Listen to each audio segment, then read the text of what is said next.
All right. The stock market is quite brilliant. And every time we said something amazing, like we're going to settle, it would go up. And every time we said something negative, like, guess what, we're not going to be able to settle, it would go down very big, Peter, right? Very, very big. Tells you something.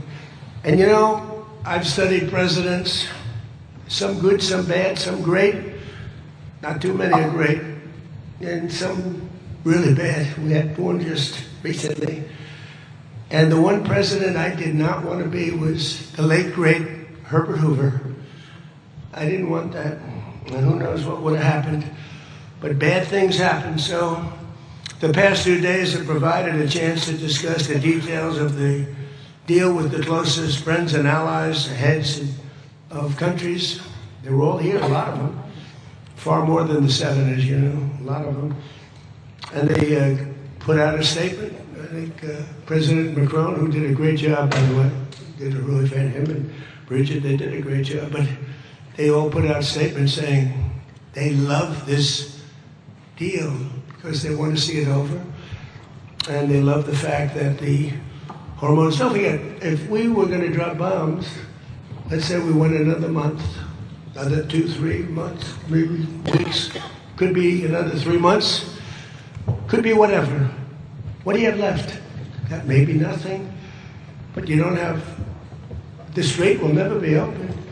Because people that own billion-dollar ships, these ships cost $1 billion, they don't like sailing ships or having their ships participate when you go up the coast and you go through the strait and there are rockets flying over your head. They want to protect their $1 billion investment. You wouldn't have oil for maybe years. These are stupid people.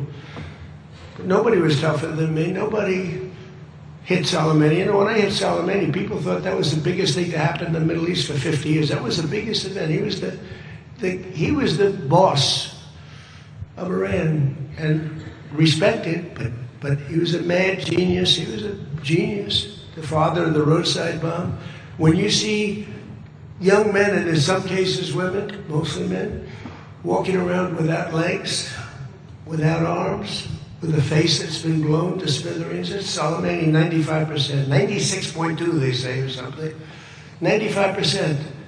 That was Soleimani did it.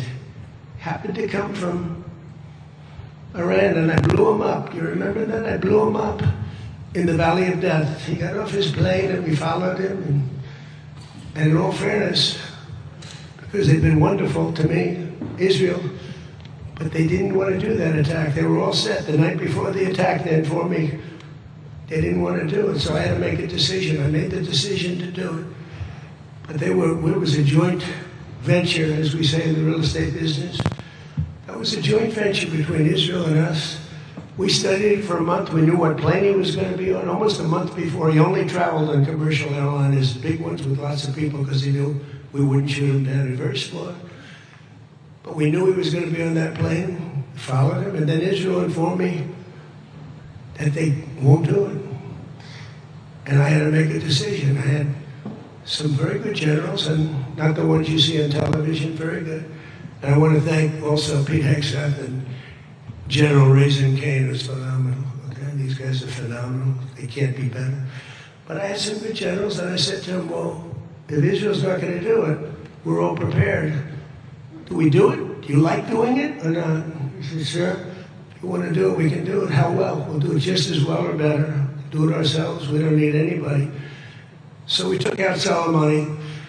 One of the biggest events to happen in the Middle East, maybe ever, but they say 50 years, they say 100 years. I was with the Prime Minister of Pakistan. He said it's maybe the biggest event that has ever taken place. Nobody could believe it. So that's when it started. It didn't start like 3 or 4 or 5 weeks ago. And Obama wouldn't do it. What Obama did was he did the JCPOA. He loaded up a plane with $1.7 billion in green cash from banks all over Washington, Maryland, and Virginia. They were stripped of all their cash. They had no cash to do payrolls.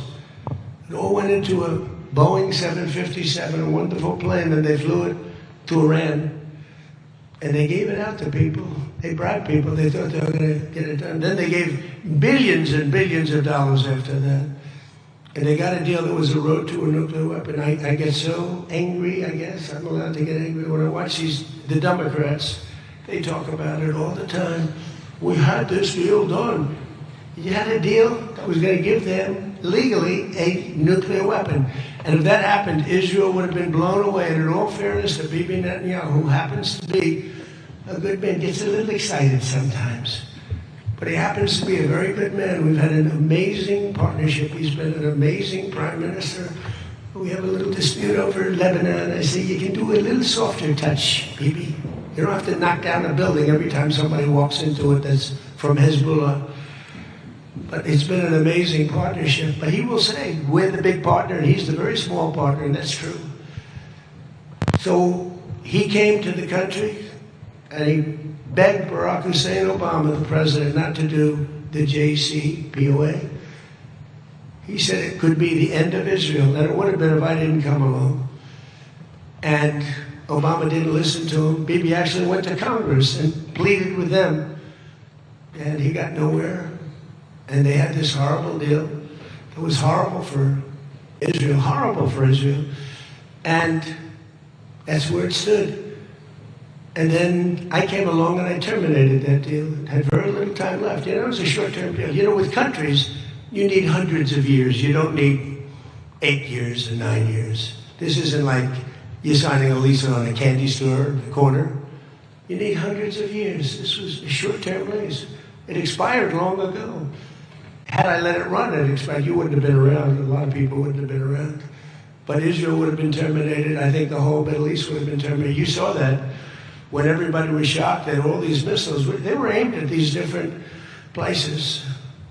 Qatar, Saudi Arabia, UAE. Think of it. Bahrain, Kuwait. They got hit. Nobody thought that was, even I didn't think it was going to happen. They didn't think it was going to happen. They were going to take out the entire Middle East, including Israel. And if they had a nuclear weapon, they would have used it within moments after getting it. So I made it very tough for them when I terminated the Barack Hussein Obama catastrophe. JCPOA, one of the worst deals. NAFTA might have been worse, but that was worse economically. This deal was really dangerous, what he did.